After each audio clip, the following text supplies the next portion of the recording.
Donuts, yes, donuts. We've made donuts on this channel before. We made a keto cottage cheese donut, but I am ready to try again. And actually they came out amazing, so you should watch that video. But it was in my old kitchen. But I do like the idea of some holiday donut holes. It doesn't need to be holiday, technically. You can make these any time of year, but I'm just feeling like some cinnamon and sugar and all that just lines up with Christmas and all that sort of stuff. And I also wanted to try air frying them this time. So we're gonna make, instead of donuts, we're gonna make keto cottage cheese donut holes for quick snacking, nice and easy. They can be ready in just a few minutes, and they should be pretty easy. Let's get into it. We're gonna start off by mixing our dry ingredients. I can't even tell you how long it took me to find bowls. I am highly disorganized as a human, highly disorganized. But my level of disorganization is kind of frustrating. I don't know how, but for me, and tell me if you're like this, first we need almond flour. And yes, I've got my fancy almond flour holder. We haven't brought this out in a while. Did you miss it? For me, when I lose like something, it just disappears off the face of the earth. It's like the socks in the dryer kind of thing. So we need 1.5 cups of almond flour. This is a 1/4 cup. So for example, I cannot find a single half measuring cuppy thingy that, you know, I can't find one that's the size of 1/2. So we need 1.5 cups of almond flour. I'm gonna use the 1/4 cup twice and the 1 cup once. But I'm telling you, I own like 30 different sets of these and I buy them every time I find them at garage sales and stuff. Still managed to have none right now. So yeah, let me know in the comments if any of you are like that. Now, a lot of you probably aren't, and maybe you're watching this because you're like, I'm not a very good cook, but Dave's worse. And anything he makes, if it looks good, is probably worth trying because I can definitely cook it. Kind of the point of this channel, guys. I just added a 1/4 cup of coconut flour in with the almond flour. Because trust me, if I can cook it, you can cook it. We now need 2 teaspoons of baking powder, aluminum-free baking powder. I still don't even ask. Like, why are they putting aluminum in any baking powder? That sounds like a bad idea, but I don't know. We then need 1/2 cup of erythritol. Ooh, this is all like clumped up. Or really any keto sweetener, but I think this Swerve is gonna work for me. It's the ultimate sugar replacement after all. Not sponsored, but according to their packaging, it's the ultimate sugar replacement. How do I do this? Do I contaminate it with this other flour and stuff? Probably shouldn't, but it seems easier, so I'm gonna. Don't judge. Actually, do judge. Put it in the comments. All comments are good for the channel. All right, we need 1/2 cup of any old keto sweetener that we like. This is the one I'm using. You know, I'll tell you, Apple, what's it called? YouTube, which is Google in a sense. We need 1/4 cup of salt, not a 1/4 cup, that would be disgusting. 1/4 teaspoon of salt, that would be aggressive, like that. YouTube has this new feature where it tries, no, definitely don't want to put cumin into this, that is the wrong spice. Or smoked paprika, you can tell it's early, I'm not doing well. This is what we want, cinnamon and nutmeg. So YouTube has this new feature where it like suggests what kind of videos you guys want me to make, okay? 1/2 teaspoon of cinnamon. Now it keeps telling me what you guys want me to make. Tell me if it's wrong. It keeps saying you want me to make a video where I go into Costco, literally this is what it's telling me. Go into Costco and find all the keto things in the frozen section. I mean, it sounds kind of fun. I'm down for it if you want to see it. 1/4 teaspoon of nutmeg, like just shopping with Dave, looking for keto food. All right, we're just gonna mix these dry ingredients up and try to break down these like chunks of sugar. I don't know why my sugar dried up. It's not sugar, it's sweetener. I went to Smoothie King the other day to get my daughter a drink. She likes to get like a protein shake after she does gymnastics. And so I was like, I'll surprise her and get her a protein shake. And so I got the one she always gets, and it says in there it's got turbinado. And I asked the lady at the drive-thru, I said, what the heck is turbinado? She's like, it's sugar. So I thought that was pretty funny. It's sugar, it's just sugar. Turbinado, I like the name though. We should rename sugar turbinado. Maybe she's wrong, maybe it's not sugar, maybe it's like a fake sweetener, I don't know. But she said it was just sugar, just pure sugar. All right, this is pretty good, although I don't love these chunks. Can I just use my fingers to break them apart? I guess I might have to. So I used to do this thing when I make the videos where like I wouldn't get all the tools and the ingredients before I started. Actually, I still do it sometimes if I'm feeling like a slacker. The problem is you guys would notice like, Dave, you're stressed. because I wouldn't be able to find things while I'm making it. So now what I try to do is I try to go get all the tools I need before I start the video. That way I'm not like stressed out because I can't find something during the video and my camera's running and it's overheating and all this other stuff. So my new thing is to try to get everything ahead of time. But if it's like today, it means I spend, 30 minutes trying to find a 1/2 cup measuring thing and bowls. I could not find bowls today either. It's very weird. It shouldn't be that hard, right? Why am I so bad at keeping track of stuff? It's ridiculous. All right, I think I got most of the chunks out of that just by hand. So set that aside, we'll work on our wet ingredients. So I'm gonna take my little ninja chopper thingy, blend stuff up, and we're gonna blend up a cup of cottage cheese. Wow, this is not cottage cheese. What is wrong with this? I think I ordered sour cream.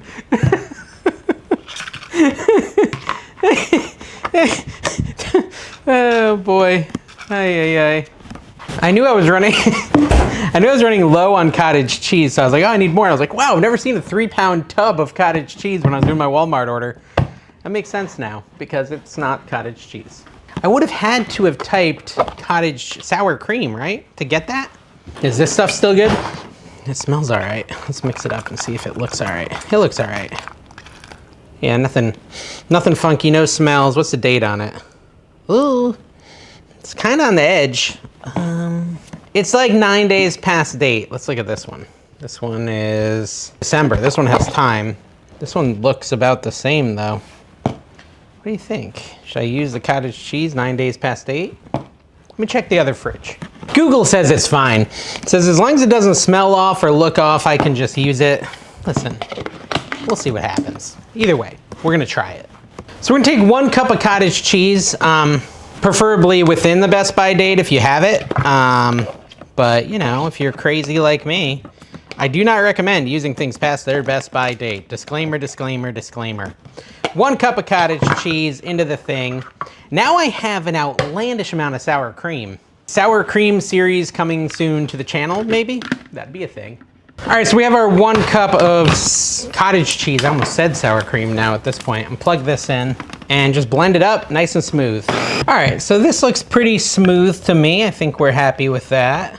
Take out the little chopper thingy. We want to take another bowl, a second bowl, and I don't have a second clear bowl. Like I said, I couldn't find bowls today.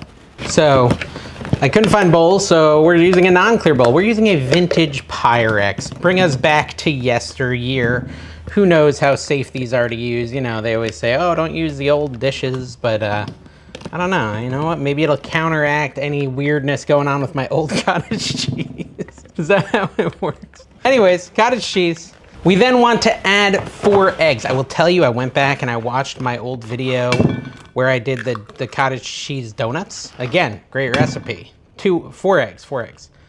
And I will say it was very different. The look was different. The kitchen was different. Even I looked a little bit different, if you know what I mean. If you know what I mean, Vern. So 4 eggs. My real point is I think I got better at cracking eggs. It was a mess when I was cracking them for that video. I was getting them all over the place. We're then gonna add a 1/4 cup of melted butter, which is about a 1/2 stick of butter here in the US. Should we use a meat cleaver to do it? Yeah, let's do it. Ready?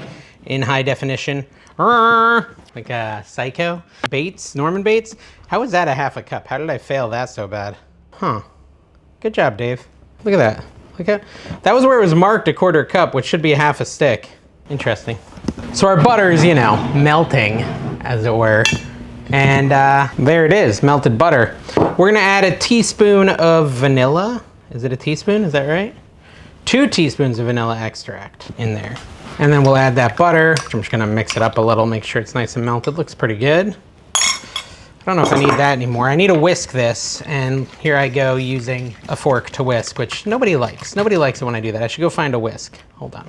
Oh, I was supposed to whisk this too. Should I whisk this first? Yeah, let me whisk the dry first. I don't think it really matters, but it says to. There's still some chunks in here, which I don't like. Why do we have, is that like cinnamon on the side? A little bit of cinnamon. Then we're gonna whisk up our wet ingredients. Ooh, that's thick. Like so. So they're all nice and combined. The power of Thor. All right, get it all blended up, Get blent, yo. That's some Simpsons humor. Why do I keep talking? Sometimes I wonder that. I'm like, why do I say so many dumb things? Just in my nature. All right, we're going to then add the wet ingredients to the dry.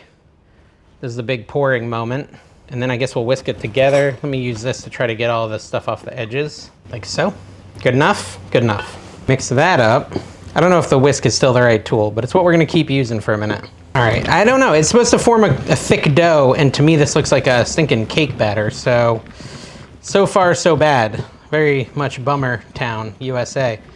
Come on and visit Bummertown, USA. You know, I just had a realization. We need to, like, now that we've got it mixed, we've got to let the coconut flour absorb the moisture, and that's like a 10-minute process. So we're gonna let this sit here for like 10 minutes to thicken up a little bit. But I had a realization. So the base recipe for this, I use the same recipe as when I made the donuts. Now, if you go watch my old donut video, I ended up piping them in a piping bag into a donut-shaped pan. And for donut holes, that's a little weird. I think we're still gonna do it that way. We're gonna pipe it into donut holes. It'll be like an air quote holes. It'll be round, again, air quote round. And it should still be good, but it might just look a little bit more like a little kiss than a circle. We could adjust the recipe to try to make it rollable, but I know this is gonna taste good as is, and I'd like to keep the main core of it alive so that it stays delicious. I don't wanna risk it and end up with like hard, disgusting things. So we'll be back in 10 minutes to pipe these out and air fry them and see how they taste. All right, so it's been like 10 minutes. I've got my air fryer. I love the liner.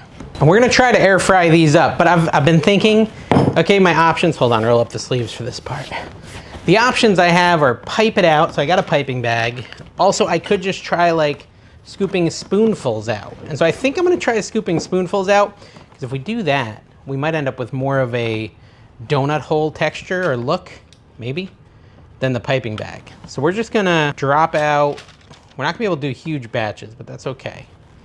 I'm gonna do smaller batches of donut holes here. So we're gonna do just like 5, just because this is a test, right? A test, see how it comes out. And we could even shape them a little bit into donut holes if we so desire. Okay, like that. Look, I think this is pretty good. All right, good, good, good, good. We're gonna put them into the air fryer basket, like so. And then we're gonna cook them at 370 for 8 to 10 minutes. And I'm nervous about that. It might be too long. 370. So we'll do not 25 minutes. 370 for 8 minutes and see how it goes. I'm glad we're working in small batches, because if I burn them, we can try again. We also have 2 toppings we're gonna make for these, and they're gonna be really good. So let's start working on the first topping while we wait. First one's gonna be super easy. We're gonna take a liquid measuring cup, which doesn't make a lot of sense, but you know, that's how I roll. We're gonna measure out a 1/4 cup of this dry ingredient. Oh, backwards, Dave, so backwards. That's a little too much. This is a powdered keto sweetener. It's in the air. Yep. This is how The Last of Us started, right? Airborne keto sweetener. 1/4 cup of that. Oof. And a teaspoon of cinnamon. You wanna mix together. I'm a great measurer. This is a weird teaspoon because like if I fill it all the way, it's really a teaspoon and a half. I think that's like an old Tupperware. And this we just mix up. This is basically a little cinnamon sugar, right? A nice little cinnamon sugar. And you can adjust the ratio, like if you want it more cinnamony, you could add some more cinnamon, etc., etc. We then wanna microwave up that other 1/2 stick of butter we have. All right, I've got some melted butter here, and that's gonna be one of our coatings, melted butter, cinnamon, and sugar.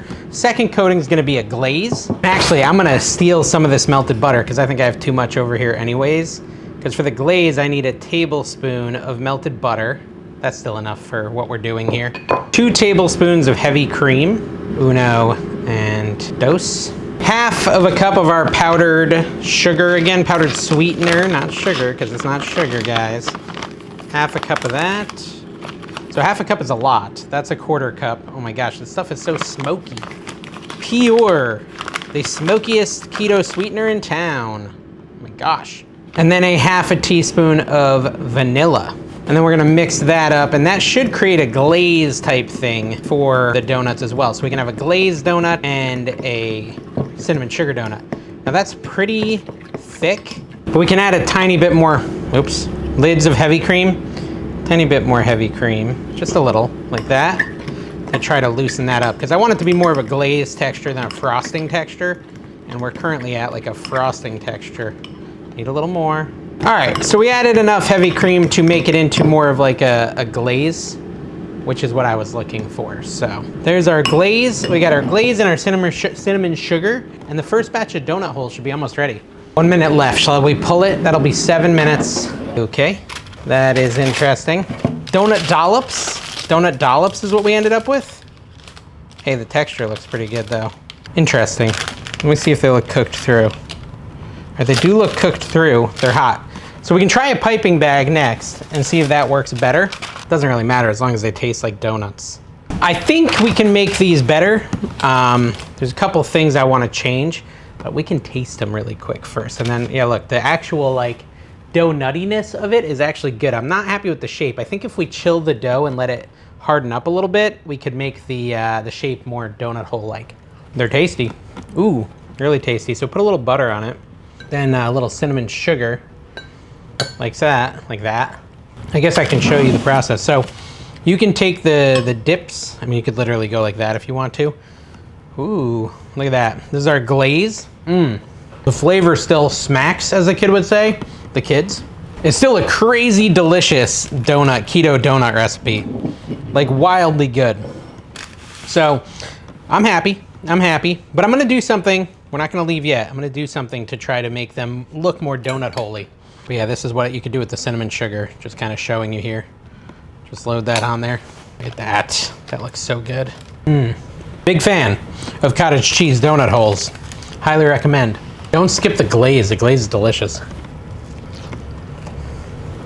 All right, so I let these cool for like 10 minutes. I don't know if it's gonna work any better, to be quite honest with you. I kind of feel like it's not at this point. I was gonna try to like make them into more of a ball form, but I still think they're just gonna flatten down, which again, it's okay. It's a little bit of a bummer. If you really are upset that it's gonna not look like a donut hole, my recommendation would be if you have a donut pan, just pipe them into a donut pan and they're gonna look like actual donuts. But, you know, we'll see. Maybe it'll work this time. They're chilled. Maybe it will hold its form. I will tell you this. We ate all 5, and we loved them, flavor-wise. They were delicious. It was like having a very delicious keto treat. So if you like donuts and keto and cottage cheese, you should definitely make the recipe. You can form it however you want. So let's see if this works better. Okay, listen, I confirmed it after cooking them the second time after cooling them. They have moderately held their shape better, just moderately though. Kind of see if you zoom in. But listen, it's still, okay, you gotta think about it this way. It's all about perspective. We've just made delicious tasting cottage cheese keto donut holes in the air fryer with minimal work. It's like probably 20 minutes of your life to make this, and they taste delicious. So comment down below if you try them. Let me know what you think. Let me know if you have any ideas for making them more circular. And subscribe, hit the like button, all that stuff. We'll see you next time. Bye-bye.